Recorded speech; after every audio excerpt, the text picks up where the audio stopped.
आज की कहानी है प्रेम की लंबी तपस्या। शिखर ने माता पिता के दबाव में आकर शैली से शादी कर ली। शादी के बाद भी वह उससे दूर दूर रहने का प्रयास करता, लेकिन शैली के संयम, त्याग और मूक तपस्या की गर्माहट पाकर कठोर हृदय शिखर खुद ब खुद मोम की मानिंद पिघल गया। शैली उस दिन बाजार से लौट रही थी कि वंदना उसे रास्ते में ही मिल गई। तू कैसी है शैली? बहुत दिनों से दिखाई नहीं दी। आ चल, सामने रेस्टोरेंट में बैठकर कॉफ़ी पीते हैं। वंदना शैली को घसीट ही ले गई थी। जाते ही उसने 2 कप कॉफ़ी का ऑर्डर दिया। और सुना, क्या हाल चाल है? कोई पत्र आया शिखर का? नहीं। संक्षिप्त सा जवाब देकर शैली का मन उदास हो गया था। सच शैली, कभी तेरे बारे में सोचती हूँ तो बड़ा दुख होता है। आखिर ऐसी क्या जल्दी पड़ी थी तेरे पिताजी को जो तेरी शादी कर दी? ठहर कर समझ बूझ कर करते। शादी ब्याह कोई गुड्डे गुड़िया का खेल तो है नहीं। इस बीच बैरा मेज पर कॉफ़ी रख गया और वंदना ने बातचीत का रुख दूसरी ओर मोड़ना चाहा। खैर, जाने दे, मैंने तुझे और उदास कर दिया। चल कॉफ़ी पी। और सुना, क्या खरीदारी कर डाली? पर शैली की उदासी कहाँ दूर हो पाई थी। वापस लौटते समय वह देर तक शिखर के बारे में ही सोचती रही थी। सच कह रही थी वंदना, शादी ब्याह कोई गुड्डे गुड़िया का खेल थोड़ी ही होता है। पर उसके साथ क्यों हुआ यह खेल? क्यों? वह घर लौटी तो मांझी अभी भी सो रही थी। उसने सोचा था घर पहुंचते ही चाय बनाएगी, मांझी को सारा सामान संभलवा देगी और फिर थोड़ी देर बैठकर अपनी पढ़ाई करेगी। पर अब कुछ भी करने का मन नहीं रहा था।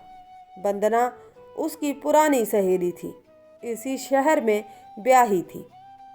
वह जब भी मिलती थी तो बड़े प्यार से सहसा शैली का मन और उदास हो गया था। कितना फर्क आ गया था वंदना की ज़िंदगी में और उसकी। अपनी ज़िंदगी में वंदना हमेशा खुश चहचहाती दिखती थी। वह अपने पति के साथ सुखी ज़िंदगी बिता रही थी और वह अतीत की यादों में खो गई। शायद उसके पिता भी गलत नहीं होंगे। आखिर उन्होंने शैली के लिए सुखी ज़िंदगी की ही तो कामना की थी। उनके बचपन के मित्र सुखनंदन का बेटा था शिखर। जब वह इंजीनियरिंग की पढ़ाई कर रहा था तभी उन्होंने यह रिश्ता तय कर दिया था। सुखनंदन ने खुद ही तो हाथ मांग कर यह रिश्ता तय किया था। कितना चाहते थे वह उसे।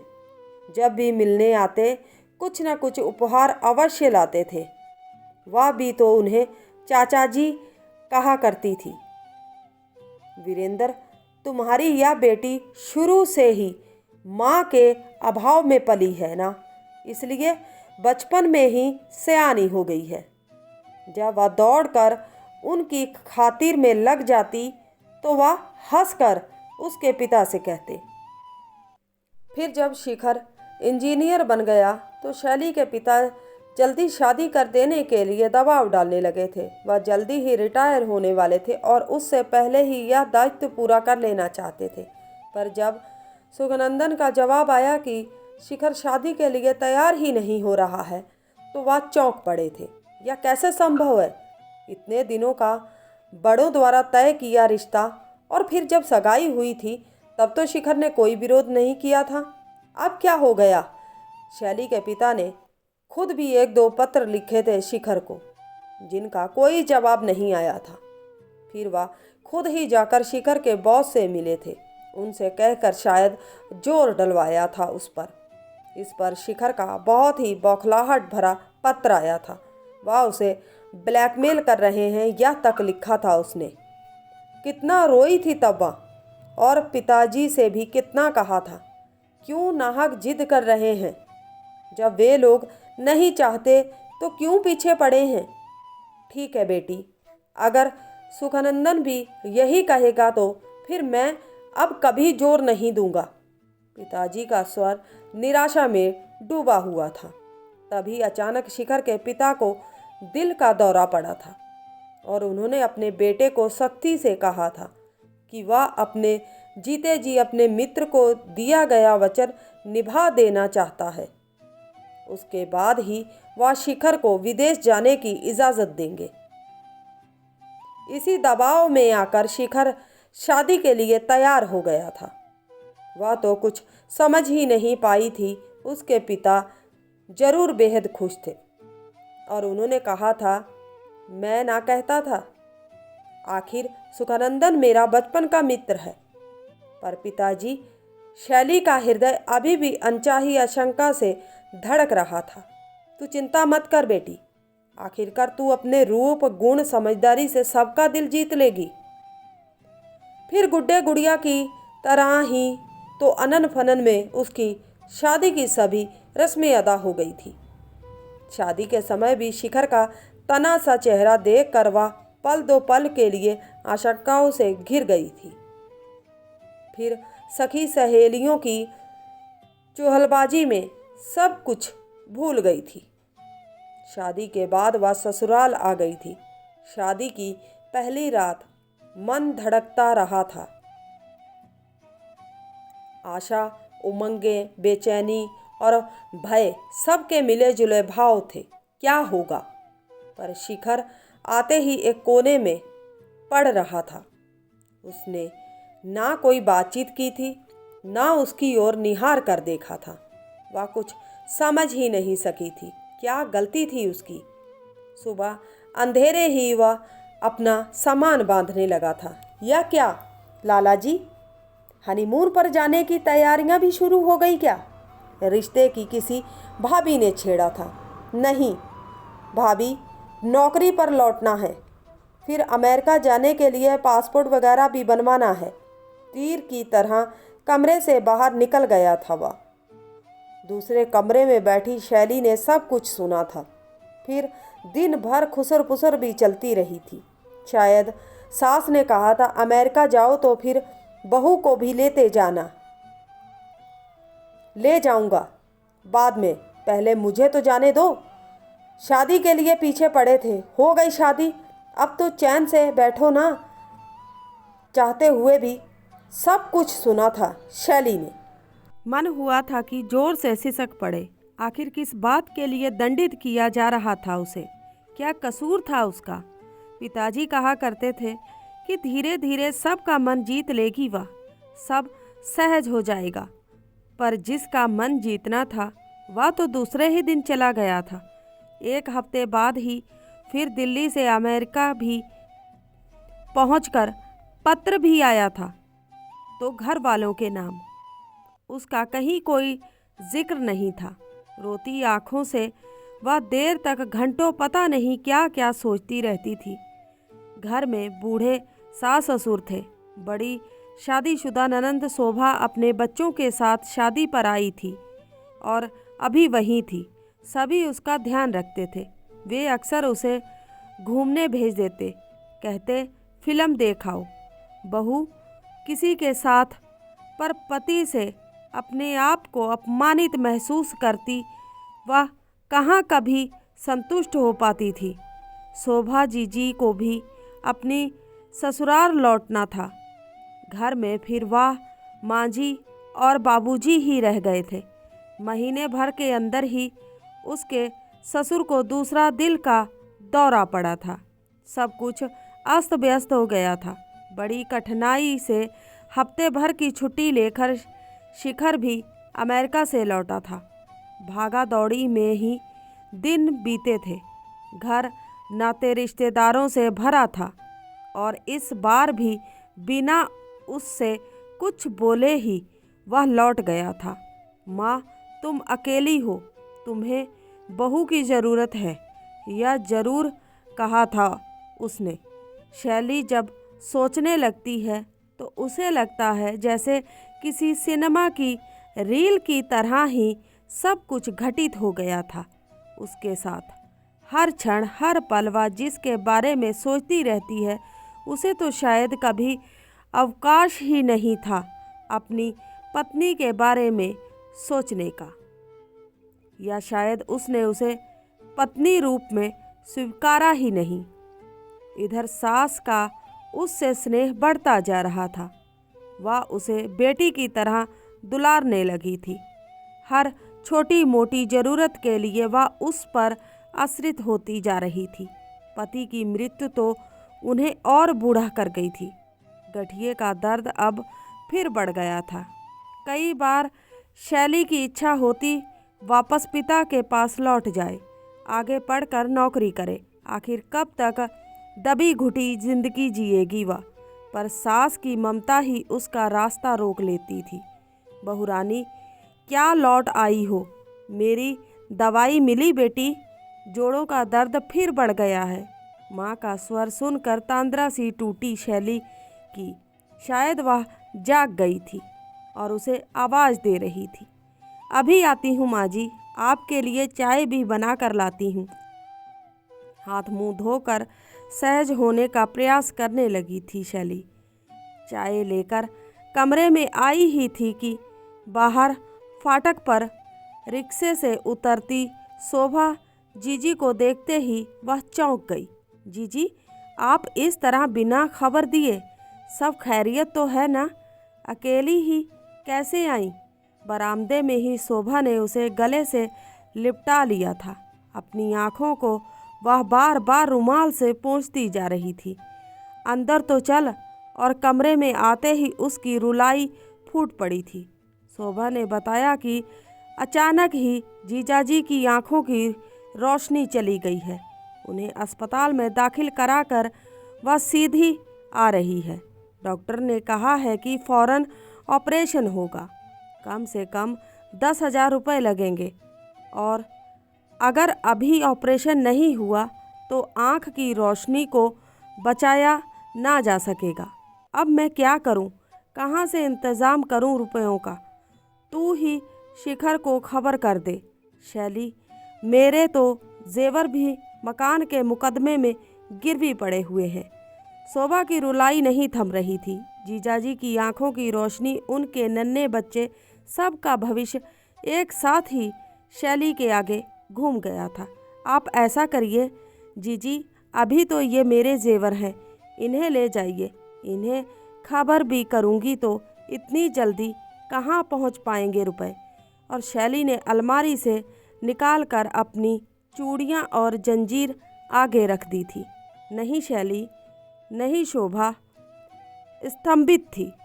फिर कहने सुनने के बाद ही वह जेवर लेने के लिए तैयार हो पाई थी। माँ की रुलाई फूट पड़ी थी। बहू, तू तो हीरा है।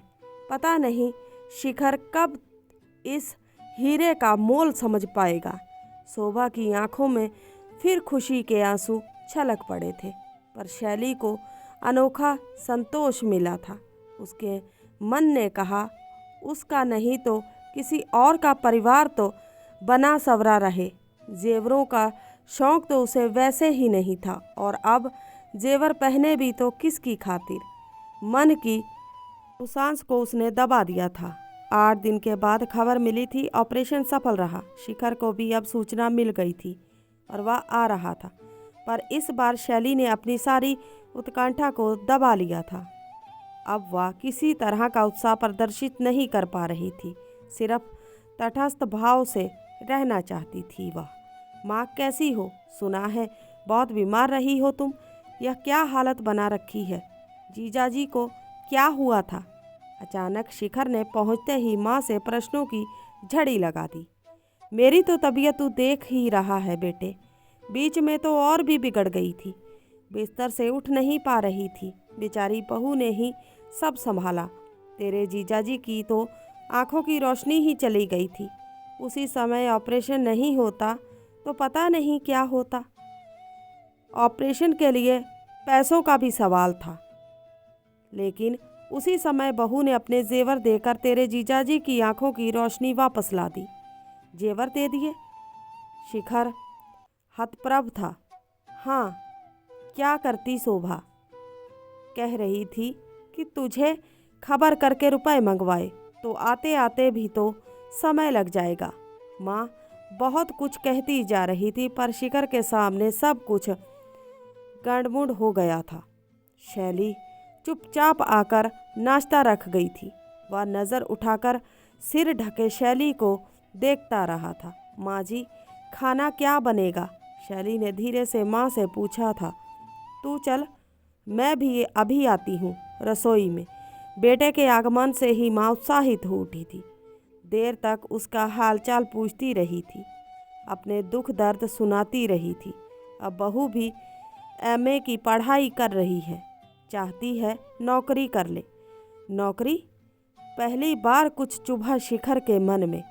इतने रुपए हर महीने भेजता हूँ, क्या काफ़ी नहीं होते? तभी उसकी माँ बोली, अच्छा है, मन तो लगेगा उसका। वह सुनकर चुप रह गया था। पहली बार उसे ध्यान आया, इतनी बातों के बीच इस बार माँ ने एक बार भी नहीं कहा कि तू बहू को अपने साथ ले जा। वैसे तो हर चिट्ठी में उनकी यही रट रहती थी। शायद अब अभ्यस्त हो गई है या जान गई है कि वह नहीं ले जाना चाहेगा। हाथ मुंह धोकर वह अपने किसी दोस्त से मिलने के लिए घर से निकला, पर मन ही नहीं हुआ जाने का। शैली ने शोभा को अपने जेवर दे दिए। एक यही बात उसके मन में गूंज रही थी। वह तो शैली और उसके पिता दोनों को ही बेहद स्वार्थी समझता रहा था, जो सिर्फ अपना मतलब हल करना जानते हो। जब से शैली के पिता ने उसके बॉस से कहकर उस पर शादी के लिए दबाव डलवाया था, तभी से उसका मन इस परिवार के लिए नफरत से भर गया था और उसने सोच लिया था कि मौका पड़ने पर वह भी इन लोगों से बदला लेकर रहेगा। उसकी तो अभी 2-4 साल शादी करने की इच्छा नहीं थी, पर इन लोगों ने चतुराई से उसके भोले भाले पिता को फंसा लिया। यही सोचता था वह अब तक। फिर शैली का हर समय चुप रहना उसे खल जाता। कभी अपने आप पत्र भी तो नहीं लिखा था उसने। ठीक है, दिखाती रहो अपना घमंड। लौट आया तो माँ ने उसका खाना परोस दिया था। पास ही बैठी बड़े चाव से खिलाती रही थी। शैली रसोई में ही थी। उसे लग रहा था कि शैली जानबूझकर ही उसके सामने आने से कतरा रही है। खाना खाकर उसने कोई पत्रिका उठा ली थी। माँ और शैली ने भी खाना खा लिया था। फिर माँ को दवाई देकर शैली माँ के कमरे से जुड़े अपने छोटे से कमरे में चली गई और कमरे की बत्ती जला दी थी। देर तक नींद नहीं आई थी शिखर को। 2-3 बार बीच में पानी पीने के बहाने वह उठा भी था। फिर याद आया था पानी का जग तो शैली कमरे में ही रख गई थी। कई बार इच्छा हुई थी चुपचाप उठकर शैली को आवाज़ देने की। उसे समझ में नहीं आ रहा था कि आज पहली बार उसे क्या हो रहा है। मन ही मन वह अपने परिवार के बारे में सोचता रहा था। वह सगा बेटा होकर भी घर परिवार का इतना ध्यान नहीं रख पा रहा था। फिर शैली तो दूसरे घर की है, इसे क्या ज़रूरत है सबके लिए मरने खपने की, जबकि उसका पति ही उसकी खोज खबर नहीं ले रहा हो। पूरी रात वह सो नहीं सका था। दूसरा दिन माँ को डॉक्टर के यहाँ दिखाने के लिए ले जाने, सारे परीक्षण फिर से करवाने में बीता था। सारी दौड़ धूप में शाम तक काफ़ी थक चुका था वह। शैली अकेली कैसे कर पाती होगी। दिन भर वह भी तो माँ के साथ ही उन्हें सहारा देकर चलती रही थी। फिर थकान के बावजूद रात को माँ से पूछकर उसकी पसंद के कई व्यंजन खाने में बना लिए थे। माँ, तुम लोग भी तो साथ ही खा लो ना, शैली की तरफ देखते हुए उसने कहा था। नहीं बेटा, तू पहले गर्मा गर्म खा ले। माँ का स्वर लाड में भीगा हुआ था। कमरे में आज अखबार पढ़ते हुए शिखर का मन जैसे उधर ही उलझा रहा था। माँ ने शायद खाना खा लिया था। बहू, मैं तो थक गई हूँ, दवाई देकर बत्ती बुझा दे, उनकी आवाज़ आ रही थी। उधर शैली रसोई घर में सब सामान समेट रही थी। एक प्याला कॉफ़ी मिल सकेगी क्या? रसोई के दरवाजे पर खड़े होकर उसने कहा था। शैली ने नज़र उठाकर देखा भर था। क्या था उन नज़रों में? शिखर जैसे सामना ही नहीं कर पा रहा था। शैली कॉफ़ी का कप मेज पर रख कर जाने के लिए मुड़ी ही थी कि शिखर की आवाज़ सुनाई दी, आओ बैठो। उसके कदम ठिठक से गए थे। दूर की कुर्सी की तरफ बैठने को उसके कदम बढ़े ही थे कि शिखर ने धीरे से हाथ खींचकर उसे अपने पास पलंग पर बैठा लिया था। लज्जा से सिमटी वह कुछ बोल भी नहीं पाई थी। माँ की तबीयत अब तो काफ़ी ठीक जान पड़ रही है। 2 क्षण रुककर शिखर ने बात शुरू करने का प्रयास किया था। हाँ, 2 दिन से घर में खूब चल फिर रही है, शैली ने जवाब में कहा था। फिर जैसे उसे कुछ याद हो आया था और वह बोली थी, आप शोभा जीजी से भी मिलने जाएंगे ना? हाँ, क्यों? माँ जी को भी साथ ले जाइएगा, थोड़ा परिवर्तन हो जाएगा तो उनका मन बदल जाएगा। वैसे घर से जा भी कहाँ पाती हैं। शिखर चुपचाप शैली की तरफ देखता भर रहा था। माँ को ही क्या, मैं तुम्हें भी साथ ले चलूँगा, सदा के लिए अपने साथ। धीरे से शैली को उसने अपने पास खींच लिया था। उसके कंधे से लगी शैली का मन जैसे उन सुमधुर क्षणों में सदा के लिए डूब जाना चाह रहा था। उम्मीद करते हैं आज की कहानी अच्छी लगी होगी। अच्छी लगी है तो सपोर्ट कीजिए। मिलते हैं किसी नई कहानी के साथ, तब तक के लिए बाय।